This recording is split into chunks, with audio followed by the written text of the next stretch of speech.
Hi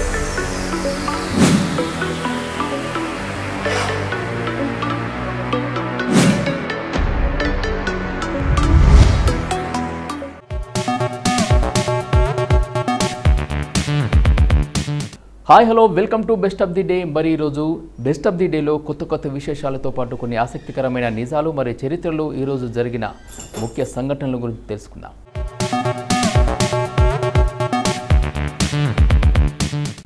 ముందుగా ప్రపంచ paper bag దినోత్సవం గురించి చెప్పుకుందాం.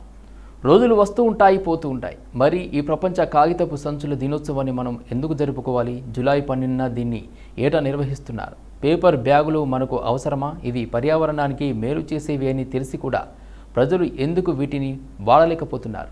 పేపర్ బ్యాగుల్ని వాడకపోతే ఏమవుతుంది? ప్రపంచం మునిగిపోతుందా?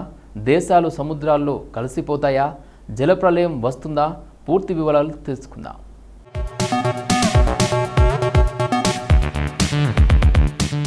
ప్రపంచాన్ని ముంచేసే మహాప్రలయం ఇదెలా సాధ్యమో వాస్తవాలతో తెలుసుకుందాం. దానికంటే ముందు ఈ పేపర్ బ్యాగుల దినోత్సవం ఎందుకన్నది చూద్దాం.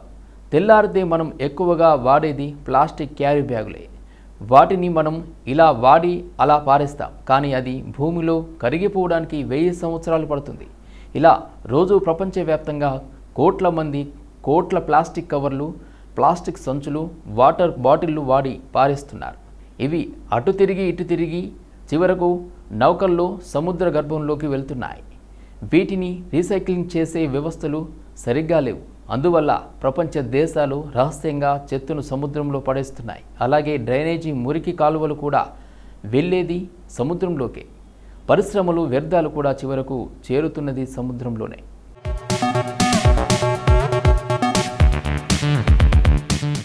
ఇక ఇలా అన్ని సముద్రంలో కలుస్తుంటే సముద్ర మట్టాలు పెరగకుండా ఎలా ఉంటాయి? అందుకే జలప్రలయం సైలెంట్గా వస్తుంది, తీర ప్రాంత నగరాల్ని కబలిస్తుంది. దీనికి చెక్ పెట్టాలంటే ప్లాస్టిక్ వాడకం తగ్గించి పేపర్ బ్యాగుల్ని వాడాలన్నది ప్రపంచ దేశాల సందేశం. పేపర్ బ్యాగుల్ని భూమిలో త్వరగా కరిగిపోయే పదార్థాలతో తయారు చేస్తారు. మహా అయితే 3 నెలల్లో అవి భూముల్లో కరిగిపోతాయి, మొక్కలకు ఎరువుగా మారిపోతాయి. వాటి వల్ల పర్యావరణానికి అంత మేలు జరుగుతుంది. అయితే ఈ విషయంపై అందరికీ అవగాహన కల్పించేందుకు ఈ రోజును కేటాయించారు. అదే జూలై 12. పేపర్ బ్యాగ్ ఎలా పుట్టిందో తెలుసా?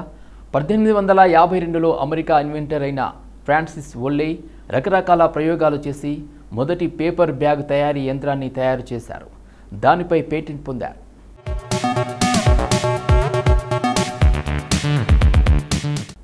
ఇక ఆ తర్వాత 1971లో మార్గరెట్ ఇనైట్లో ఒక రకమైన యంత్రాన్ని తయారు చేశారు.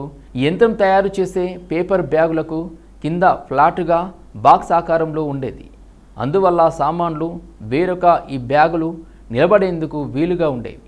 1883లో చార్లెస్ స్టిల్వెల్ పేపర్ బ్యాగులకు మరిన్ని మెరుగులు దిద్దగా 1912లో పేపర్ బ్యాగుల్ని పట్టుకునేందుకు వీలుగా దారాలను ఏర్పాటు చేశారు. ఇలా ఎన్నో మార్పుల తర్వాత నేటి సింపుల్ పేపర్ బ్యాగులు పుట్టాయి.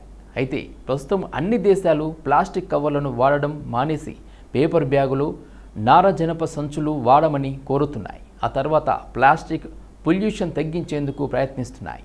పేపర్ బ్యాగుల తయారీకి తక్కువ కరెంట్ అవసరమవుతుంది. ఒక్కో బ్యాగు 10 నుండి 14 ఐటమ్స్ మోయగలదు. వీటిని జంతువులు తిన్నా వాటికి హాని కలగదు. ఇలా వీటి వల్ల అన్ని లాభాలే ఉంటాయి.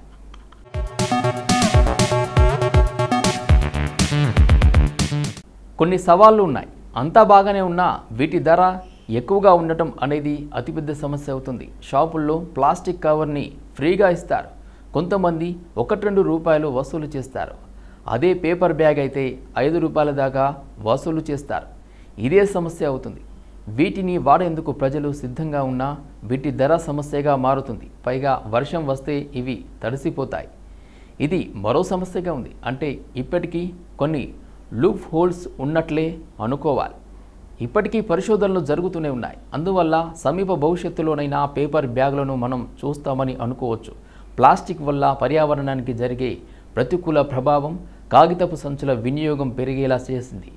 ఎందుకంటే ప్లాస్టిక్ పర్యావరణంలో కలిసిపోవడానికి ఎన్నో సంవత్సరాలు పడుతుంది. కానీ కాగితపు సంచులు అలా కాదు.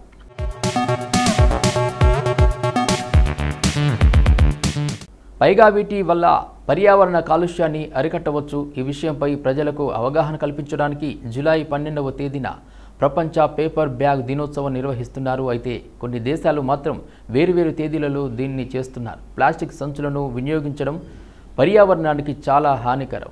ఎందుకంటే అవి భూమిపై ఉన్న అన్ని జీవుల ఆరోగ్యానికి తీవ్రమైన ముప్పును కలిగిస్తాయి. ప్లాస్టిక్ సంచుల వల్ల కలిగే హానికరమైన ప్రమాదకరమైన ప్రభావాల గురించి ప్రజలకు అవగాహన కలిగించడమే ఈ పేపర్ బ్యాగ్ డే లక్ష్యం. ప్రపంచ పేపర్ బ్యాగ్ డే 2025 థీమ్. ప్రతి సంవత్సరం ప్రపంచ పేపర్ బ్యాగ్ దినోత్సవాన్ని ఒక నిర్దిష్ట థీమ్తో నిర్వహిస్తారు. ఈ సంవత్సరం ప్రపంచ పేపర్ బ్యాగ్ డే థీమ్లో భాగంగా మీరు అద్భుతంగా ఉండాలంటే ప్లాస్టిక్ను కత్తిరించండి, పేపర్ బ్యాగ్ ఉపయోగించండి.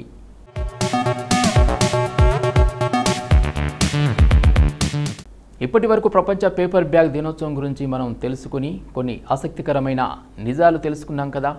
మరి జూలై 12వ తేదీన ఒక్కసారి చరిత్రలోకి వెళ్ళి చూస్తే ఎంతోమంది ప్రముఖుల జననాలు మరియు ఒక్కసారి చరిత్ర పుటల్లోకి వెళ్ళి నేడు జన్మించిన ప్రముఖులు ఎవరో తెలుసుకుందాం రండి.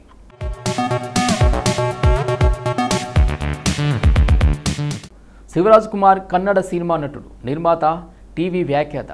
కన్నడ కంఠీవుడు రాజ్ కుమార్ పెద్ద కుమారుడు. కన్నడ సినీ రంగంలో శివన్నగా గుర్తింపునందుకున్న కర్ణాటక రాష్ట్ర ప్రభుత్వ సినిమా పురస్కారం, ఫిల్మ్ఫేర్ అవార్డ్స్, సౌత్ సైమా అవార్డులతో పాటు అనేక అవార్డులను అందుకున్నాడు శివరాజ్ కుమార్. 1962 జూలై 11న చెన్నై, తమిళనాడులో జన్మించాడు. ఆనంద్, రథసప్తమి, ఓం, జనుమద్ జోడి, అదేవిధంగా నమ్మురా, మందార హువే, AK-47, జోగి, బజరంగి, మఫ్తీ, శివలింగ, అదేవిధంగా తగరు కన్నడ చిత్రం పరిశ్రమలో మైలురాళ్లుగా నిలిచి బాక్సాఫీస్ వద్ద రికార్డులు సృష్టించాయి. 2010లో జీ కన్నడలో ప్రసారమైన నినిరువి నిమ్మగాని అనే టాక్ షోకు అతను ఒక టెలివిజన్ అరంగేట్రం చేశాడు. అతను తన మొదటి చలనచిత్రంలో కన్నడ సినిమా వెలుపల, తెలుగు చిత్రం గౌతమిపుత్ర శాతకర్ణి, తమిళ చిత్రం జైలర్లో అతిథి పాత్రలో కనిపించాడు.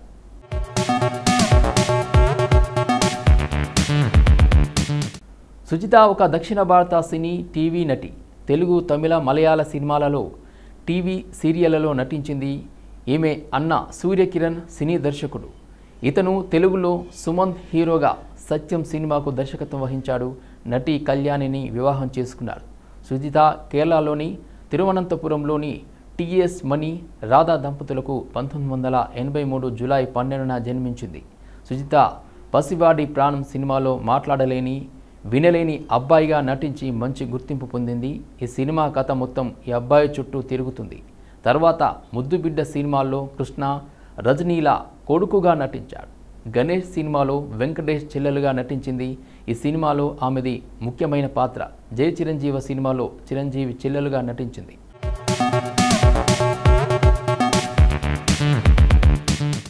ఎవలిన్ శర్మ జర్మన్ మోడల్, భారతీయ సినీ నటి. ఆమె 2006లో విడుదలైన లెఫ్ట్ టర్న్ హాలీవుడ్ సినిమా ద్వారా సినీ రంగంలోకి అడుగుపెట్టింది. ఎవలిన్ లక్ష్మీ శర్మ 1986 జూలై 12న ఫ్రాంక్ఫర్ట్ హెస్సే, జర్మనీలో జన్మించింది. 2006 అమెరికన్ చిత్రం టర్న్ లెఫ్ట్లో ఒక చిన్న పాత్రతో శర్మ తన నటనా జీవితాన్ని ప్రారంభించింది. 2012లో ఆమె ఫ్రమ్ సిడ్నీ విత్ లవ్లో లూ బైన్ స్నాడర్ పాత్రలో బాలీవుడ్లో అడుగుపెట్టింది. మరుసటి సంవత్సరం ఆమె ఏ జవానీ హై దివాన్ చిత్రంలో నటించింది. ఆమె నటన నౌతంకి సాలా మరియు ఇసాక్లలో ప్రశంసలు అందుకుంది. 2014లో ఆమె స్లీపర్ హిట్ యారిన్లో జానెట్ డిజైజా పాత్రలో పోషించింది. ఆగస్టు 2014లో శర్మ బ్లూకిన్ శాంతి నిర్మించిన తన మొదటి మ్యూజికల్ సింగర్ తమ్ థింగ్ బ్యూటిఫుల్గా విడుదల చేసింది.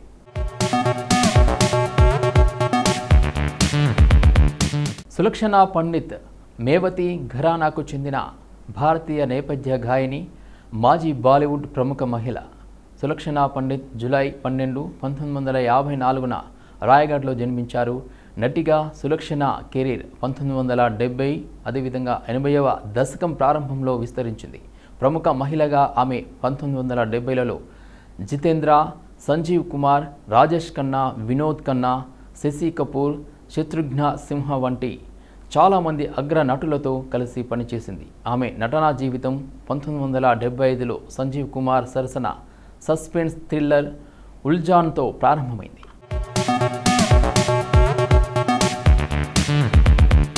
ఫర్వీన్ దబాస్ ఒక భారతీయ నటుడు, దర్శకుడు, మోడల్. అతను ప్రధానంగా హిందీ, ఆంగ్ల భాషా చిత్రాల్లో పనిచేశాడు. ఫర్వీన్ దబాస్ జూలై 12, 1974న జన్మించాడు. 1999లో దిల్ లగి అనే సినిమాతో దబాస్ సినీ రంగ ప్రవేశం చేశాడు. ఆ తర్వాత సంవత్సరం అంతటా మాలి అనే మలయాళ చిత్రంతో పాటు అయ్యప్పటమ్మ, నెయ్యంపం చుట్టూ అనే సినిమాలో కీలక పాత్ర పోషించాడు.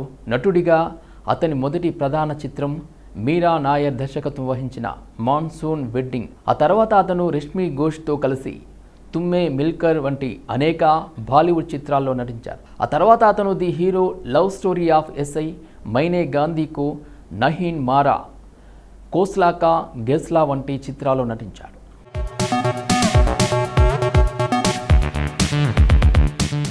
సో ఇదండి ఇవాల్టి best of the day episode. ఈ ఎపిసోడ్ అనేది ఈ రోజుకి సంబంధించిన కొన్ని ఆసక్తికరమైన విశేషాలు తెలుసుకోవడానికి ఉపయోగపడింది అని అనుకుంటూ మళ్ళీ రేపటి ఎపిసోడ్లో కలుద్దాం.